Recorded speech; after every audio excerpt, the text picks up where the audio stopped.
Nepal premier league के दूसरे season का छठवां मुकाबला भी खत्म हो चुका है, जहां पर सुदूर पश्चिम रॉयल्स वर्सेस पोखरा एवेंजर्स के बीच में हमें एक धमाकेदार टक्कर देखने को मिली। सुदूर पश्चिम रॉयल ने भाई लोग एक मैच और जो है बहुत ही ज्यादा आसानी से यहाँ पे जीत ली है। मतलब आप कह सकते हो जो एनपीएल का कर्ज चल रहा था, श्राप चल रहा था, जिस श्राप को लेकर लोग बात कर रहे थे कि यार एनपीएल सीजन 2 में पहले मैच जीतने वाली टीम अपना दूसरा मैच हारती है। सुदूर पश्चिम रॉयल्स या फिर चेन्नई सुपर किंग्स, जी हाँ, एकदम डोमिनेशन वाली टीम। जो सीएसके का रौला है, कुछ वैसा ही रौला यहाँ पर सुदूर पश्चिम रॉयल्स का भी दिखता है। तो बहुत सारी चीजें बहुत कम है दोनों टीम में। पहली बात भाई, दोनों टीम के जो फैंस हैं वो भाई एकदम भरपूर आते हैं। और भाई दीपेंद्र सिंह गिरी ने कहा कि भाई ऐसे ऐसे श्राप मेरे इस पे, भाई लिटरली दीपेंद्र सिंह एरी जो है यहाँ पे आज फिर से एक बार जीत चुके हैं। एंड एक बात तो भाई यहाँ पे माननी पड़ेगी, सुदूर पश्चिम रॉयल एनपीएल सीजन 1 में ग्रुप स्टेजेस में डोमिनेशन जो है वो दिखा के जा रही थी। सुदूर पश्चिम रॉयल्स ने बेहतरीन 193 का स्कोर बनाया और 194 रन्स का टारगेट पोखरा एवेंजर्स को दे दिया। पोखरा एवेंजर्स इसको चेज नहीं कर पाई। ये मुकाबला सुदूर पश्चिम रॉयल्स की झोली में चला गया, लेकिन बहुत ही इंटरेस्टिंग सशी ये मैच रहा और देखने में इसको वैसे ही मजा आया जैसे कि हमने पिछले 5 मुकाबले देखे। बिल्कुल, देखिए सुदूर पश्चिम रॉयल्स पहले भी एक मुकाबला जीत चुकी है और दूसरा मुकाबला उन्होंने बैक टू बैक जीत लिया। और जब आते हैं तो बता देते हैं कि हम सुदूर पश्चिम रॉयल्स के फैन हैं। दूसरी चीज, जब सुदूर पश्चिम रॉयल्स की टीम बैटिंग कर रही होती है, बॉलिंग कर रही होती है, एज अ होल उनका डोमिनेशन टीम से दिखता है। मे बी एक वो मेंटालिटी है कि भाई येलो कलर ऑस्ट्रेलिया का, yellow colour Chennai super Kings का, येलो कलर सुदूर पश्चिम का, तो चाहे तो एक मेंटालिटी हो गई है कि भाई जो येलो जर्सी वाली टीम है वो बढ़िया फैंटा लगाती है, वो बेहतरीन टीम है, तो उनका उसको वो लिव अप टू भी कर रहे हैं। दूसरी चीज, उनका कैप्टन बहुत स्मार्ट है। आप सेम चीज देखो, चाहे आप ऑस्ट्रेलिया की बात करो, चाहे आप सीएसके की बात करो, हालांकि अब ऋतुराज गायकवाड़ हैं बट वो भी स्मार्ट है, लेकिन हम एमएस धोनी से वो कर रहे हैं, तो वहां भी बहुत स्मार्ट कैप्टन, यहाँ भी is a very smart captain. अब आज Sudur Paschim royal Nepal premier league season 2 में जो है वो सेम तरीके की डोमिनेशन जो है वो दिखा रही है। एंड भाई लोग यहाँ पे जितनी तारीफ की जाए यहाँ पे दीपेंद्र सिंह एरी एज अ कैप्टन इनकी उतना ज्यादा कम है, क्योंकि एक तो देखो इनकी डिसीजन मेकिंग बहुत ज्यादा अच्छी रहती है, दूसरा भाई इनकी बॉलिंग रोटेशन बहुत ज्यादा अच्छा होता है। आज भी देखो स्टार्टिंग से स्पिनर को लगा दिया ताकि भाई एंड में जाते जाते स्पिनर्स के ओवर ना बचे और कहीं ना कहीं यहाँ पे जो रन स्पिनर को पड़ सकते थे एंड में वो ना पड़े। इससे पहले विराटनगर किंग्स ने हिस्ट्री का हाईएस्ट टोटल लगा दिया, भाई साहब 220 लगा दिया, और अब जो है ना वो सुदूर पश्चिम रॉयल्स ने पकड़ कर बचा दिया। सुदूर पश्चिम रॉयल्स ने जो है ना वो इस टूर्नामेंट जो सीजन 2 है इसका सेकंड हाईएस्ट जो है ना वो 193 जो है ना वो लगा दिया पोखरा एवेंजर्स बॉलर्स के अगेंस्ट। भाई साहब मार मार के पतीसा बना दिया है। और जोश ब्राउन जो है ना वो जोश ब्राउन, उसने आते साथ ही लाठीचार्ज की है और जोश ब्राउन ने जो है पोखरा एवेंजर्स के बॉलर्स को ब्राउन ही कर दिया। भाई साहब स्पिनर्स को इन्होंने आते आते लगा दिया, स्पिनर्स ने भाई इसको विकेट निकाल के दे दिए, प्रेशर डाल दिया पोखरा एवेंजर्स के ऊपर, मैचेस जो है वो जीत गया। एंड आप कह सकते हो कि दीपेंद्र सिंह एरी इसीलिए मुझे जो है बहुत ज्यादा स्पेशल कैप्टन लगते हैं। भाई T20 फॉर्मेट में बहुत ज्यादा चालाक कैप्टन है ये। अपने एनपीएल सीजन 2 के अंदर भी अपनी चालाकी दिखा रहे हैं, एनपीएल सीजन 1 के अंदर भी जो है चालाकी दिखाया था। एंड लिटरली आप कह सकते हो Sudur Paschim royal is a lone team in this NPL season 2 जो अभी तक अपना पहला मैच जीतने के बाद दूसरा मैच नहीं हारी है, दूसरा मैच जीत के गई है।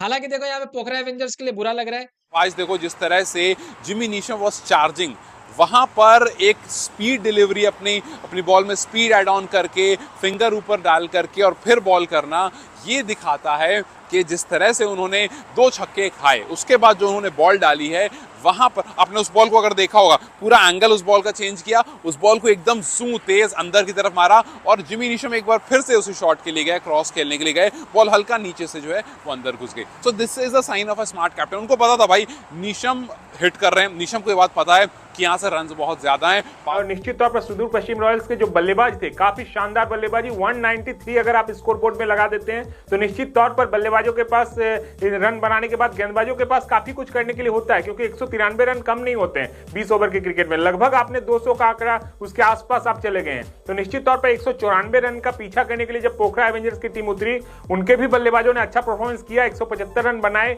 लेकिन 18 रनों से पीछे रह गई और पोखरा एवेंजर्स ये मैच हार गई है। तो निश्चित तौर पर जो पिछला अगर हमने देखा है कि पिछले 5 मुकाबले जिसमें 1-2 बार 200 के रन बने, कई बार 130 के आसपास रन बने, लेकिन लेकिन इस बार बैटिंग के लिए अच्छा था विकेट, और बैटिंग का विकेट जब अच्छा होता है तो काफी सारे रन बनते हैं। और रेटिंग करनी पड़ेगी, हम टेलिंग यू, अगर जिमी नीशम खड़े रहते तो मैच जीत जाते। अगर नीशम वहां पर खड़े होते तो बड़े इत्मीनान से वो इस रन को चेज कर लेते, लेकिन ये बात आयरी को भी पता थी। He knows it very well कि भाई is a good power hitter of the ball, अगर ये 2-3 छक्के और मार देगा ये पूरे अपने जोश में आ जाएगा, और वो आ चुके थे पूरे अपने जोश में, ऑलमोस्ट हाफ सेंचुरी करीब जा चुके थे, बट वहां पर एक बहुत स्मार्ट बॉल उन्होंने डाली और उनकी विकेट ले ली। But yes, let's talk about the entire game, because obviously कप्तान बॉल वो समरसॉल्ट बताता है कि कितनी इंपॉर्टेंट वो विकेट थी। पोखरा एवेंजर्स जो है वो जीत सकती थी अगर यहाँ पे कुशल भुरतेल का कोई साथ दे देता, लेकिन भाई वही बात है, रॉसिंगटन को आउट करवा गया दिनेश खरेल कुछ भी नहीं कर पाया। ठीक है, उसके बाद जो प्लेयर्स थे वो आ रहे थे जा रहे थे। हाँ, जिमी नीशम जो है उन्होंने बहुत अच्छा खेला, लेकिन भाई जिमी नीशम का विकेट जो इसने लिया है, और विनोद भंडारी उनका जो रिएक्शन था जिमी नीशम के आउट होने पे वो खतरनाक था। बेचारा जिमी नीशम ने सोचा कि यार मैंने आज जितना रन दिया है उतना रन बना लूं, ठीक है, एंड कहीं ना कहीं मुझे जो है बेनिफिट मिल जाएगा। लेकिन भाई बेचारे जिमी नीशम का दिन ही खराब चल रहा है, तो अब क्या ही कह सकते हो। बहुत ज्यादा बुरा टाइम चल रहा है यहाँ पे जिमी नीशम का, बहुत ही ज्यादा बुरा टाइम चल रहा है। अब उसने ब्राउन ही कर दिया इनका, मैं कहता हूं फ्लूदा बना दिया है दोस्तों। 190 जहां पर लग रहा था ये 225 नहीं, ये 200 जो है ना वो ये हिस्ट्री का सबसे ज्यादा टोटल होगा।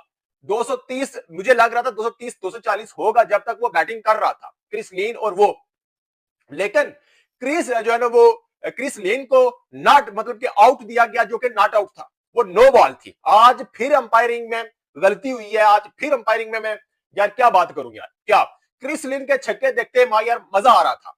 आप कह सकते हो जिमी नीशम का। भाई लोग एक बार स्कोर कार्ड वगैरह पे बात कर ले, किसने कितना रन बनाया, किसने कितना रन दिया है, किसने कितना विकेट लिया है, ताकि आप लोगों को भी एक आइडिया लग जाए कि नेपाल के प्लेयर्स कैसा बैटिंग कर रहे हैं, प्लस फॉरनर प्लेयर पे हमारे जो टीम है कितनी डिपेंडेंसी करती है एनपीएल की टीम। ठीक है, तो एक बार यहाँ पे स्कोर कार्ड वगैरह पे जो है वो बात कर लिया जाए। देखो, सबसे पहले यहाँ पे बॉलिंग को लेकर बात कर लेते हैं। हरमीत सिंह ने भाई यहाँ पे लिए है 2 विकेट 4 ओवर करके 22 रन मतलब इन्होंने दिया है। बढ़िया ओवर है, ज्यादा यहाँ पे इन्होंने मतलब कह सकते हो ज्यादा भी रन नहीं दिया, और मतलब ठीक ठाक था। स्कॉट कुगलेन भाई इन्होंने 4 ओवर किया 33 रन दिया, 1 विकेट लिया, थोड़ा सा इनको ज्यादा रन पड़ गया।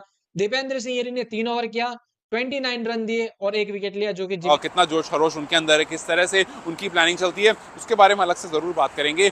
लेकिन the entire match if you look at, सबसे पहला पोखरा एवेंजर्स भाई मैचेस आप जीत रहे हो, सॉरी टॉस आप जीत रहे हो, मैचेस आप हार रहे हो। आप टॉस जीत करके फील्डिंग लेते हो, फिर उसके बाद आपके सामने टीम अच्छा स्कोर बोर्ड पर लगा देती है, और आपको जो आपके ओपनर्स हैं वो बहुत ख़राब ओपनिंग देते हैं, एक बहुत गलत रन आउट, फिर उसके बाद अपने विकेट भी खो देते हैं, बिकॉज आपने एक पावर हिटर को आपने रन आउट में, तो ये नहीं कहूँगा रन आउट करा दिया, बट ये ज़रूर कहूँगा कि आप उसके बाद आपको रिस्पॉन्सिबिलिटी लेने की ज़रूरत थी, वो थोड़ा सा इररिस्पॉन्सिबल शॉट था।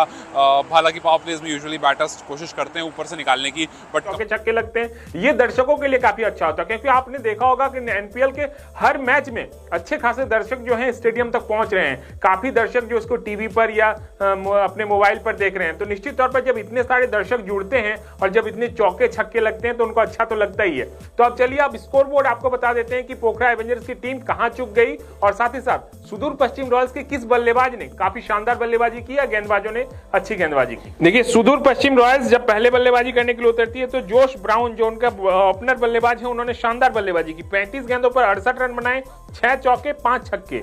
और उनके साथ जो बैटिंग करने के लिए उतरे थे उनके पार्टनर विनोद भंडारी, उन्होंने 42 गेंदों पर 43 रन बनाए, उन्होंने साथ दिया अच्छा खासा जॉस ब्राउन का, क्योंकि वो आक्रामक बल्लेबाजी कर रहे थे। प्लेयर आप सोचो कि आप आई नो कि एक बड़ा टोटल चेस कर रहे थे, ठीक है, एक बड़ा टोटल चेस करने के चक्कर में आपको जो अर्ली पार्टनरशिप चाहिए थी वो नहीं मिली, जल्दबाजी में वो विकेट गिर गई। उसके बाद आकर के जो जिमी नीशम और कुशल भुटेल रुके थे, दैट वाज वेरी इंपॉर्टेंट, और वहां पर कहानी बदल सकती थी। ठीक है, आपने बहुत अच्छा किया, वाकई कुशल भुटेल और जिमी नीशम की वो जो पार्टनरशिप थी, वो जो रन्स दोनों के बल्ले से आए, आप पार्टनरशिप के अलावा भी कर लो, दोनों के रन्स जो आए वो बहुत अच्छे, बहुत सही टाइम पर आए। और भाई एक बात हमेशा याद रखना, जो जैसा दिखता है वैसा होता नहीं है।